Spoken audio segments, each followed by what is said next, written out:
Hello po mga ka-babies! Kumusta po kayo? So today, isi-share ko yung panganganak ulit ni Roxy. So, every pregnancy and every delivery ng dog is different. Yun yung lesson learned ko this time.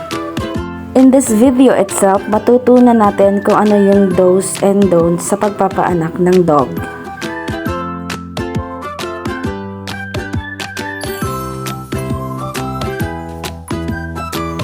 Just right after nalinisan ko yung sahig, nagle-labor na siya dun sa first puppy niya.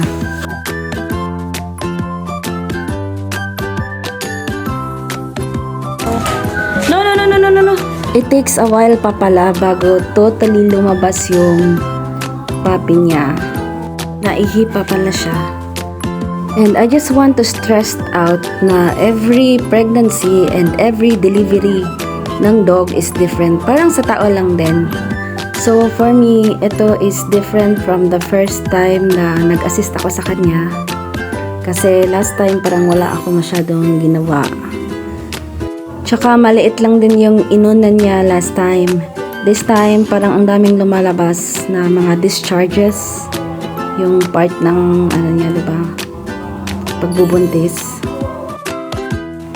Kahit second time ko na to na mag-assist, nakakaba pa rin siya. Parang ako yung manganganak. Kaya kaway-kaway sa mga magigiting natin ng mga four parents dyan. Ayan, nalabas na yata yung puppy kasi may naiyak na. It is important din pala no, na bago natin hawakan yung puppy, mag-disinfect din tayo sa kamay natin. So, lagi lang tayong mag-prepare ng alcohol, 70% sa tabi natin para each time na hahawakan natin sila is makapaghugas tayo ng kamay. And the first puppy kasi is medyo malaki siya kaya medyo natagalan siyang lumabas. Ang nanotice ko sa kanya pag panay na ang dila niya dun sa private part niya may lalabas na talaga dun.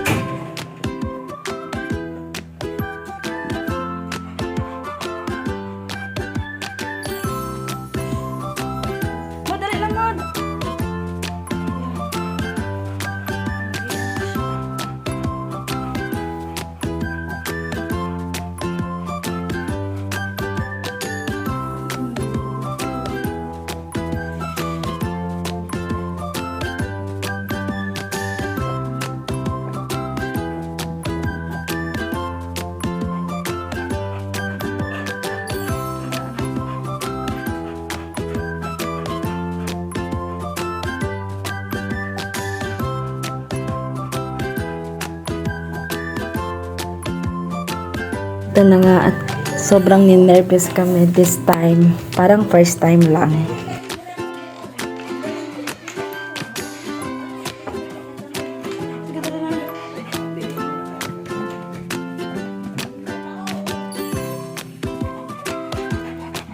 Dali mo ba? Matanggal na mag-ihaan no? Ang na-observe ko dito is malaki yung inunan niya. Unlike last time, almost wala akong nakita maliit lang masyado.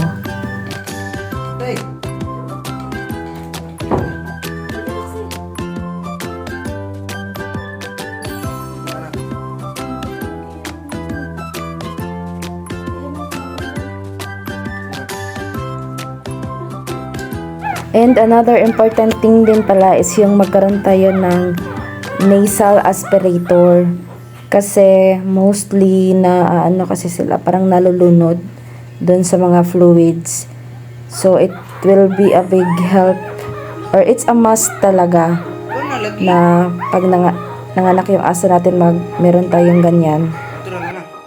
Pantanggal ng bara sa ilong at pwede rin siyang pang pump sa mouth if ever na need mo talagang i-revive or i-resuscitate yung puppy. As you can see, nilinisan naman ni Mama Dog yung puppy niya. Pero Hindi tayo dapat magkumpiyansa kasi yung ibang dogs or puppies is nalulunod sila.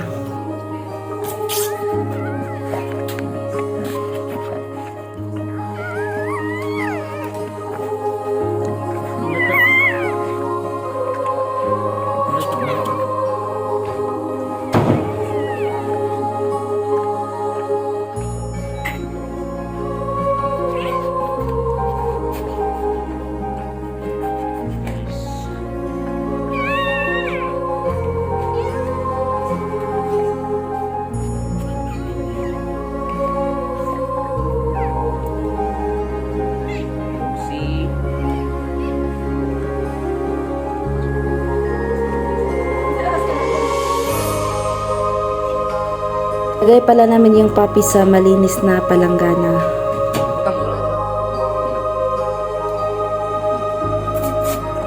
Hindi na nga pala din namin na video yung pangalawang puppy kasi nga nirevive namin siya. Parang nadumi kasi siya sa loob ng tiyan ng mama niya and hindi rin siya umiimik paglabas niya. Lumabas siya 15 or 20 minutes after nung first one and siya yung pinakamaliit. After an hour or so, nagli-labor na din pala siya para sa third puppy niya. Kaso nga lang, nag-decide ako na lumabas saglit since uhaw na uhaw ako and gusto ko din bigyan si Roxy ng treat. Kaya lumabas ako saglit, parang less than 5 minutes lang. Then pagbalik ko, ayan, lumabas na yung third puppy niya. Kaso nga lang yun, hindi siya umiimik. Parang stillbirth siya. Kaya like the second one, tinry din namin siyang i-revive. Kaso nga lang, hindi na talaga na kaya. Lesson learned, dapat hindi na lang pala talaga ako lumabas at nakatutok lang ako sa kanya. Kahit saglit pala, any moment, pwede palang lumabas yung baby. Hindi kasi lumabas yung discharge, walang discharge eh. Kaya hindi ko rin inakala na palabas na pala yung third puppy. Napansin ko din kasi kay Roxy, unlike before na panganganak niya, pinupunit niya kaagad yung plastic na nakabalot. This time, since marami siyang discharges, inuuna niyang linisin yung mga discharges kesa punitin niya yung nakabalot sa anak niya. Nakakalungkot talaga that we lost our third puppy. Kaya hindi na kami nakapag-video doon sa fourth puppy. Ito pala siya and male din. Lumabas siya 30 or 40 minutes after nung third puppy. Thank God at okay naman siya at naging mas extra careful kami this time. At ako na din pala mismo ang pumunit din sa plastic na nakabalot sa kanya. Dinry ko kaagad siya at gamit ang aspirator. Kinuha ko yung kung ano yung mga nakabara sa ilong niya and pati na rin sa mouth niya. And akala namin na last puppy na yon. Pero hinihingal pa siya at medyo malaki pa yung tiyan niya. Kaya hinintay-hintay muna namin. Until after 4 hours, may lumabas na discharge. And after 30 minutes, lumabas na yung puppy.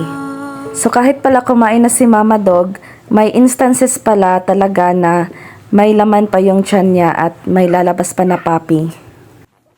Thankful pa din tayo at safe si Mama Dog. And pati yung 4 na puppies niya. And kahit nawalan tayo ng isa, we will take it as a lesson learned. Next time, never nating iwan yung si Mama Dog.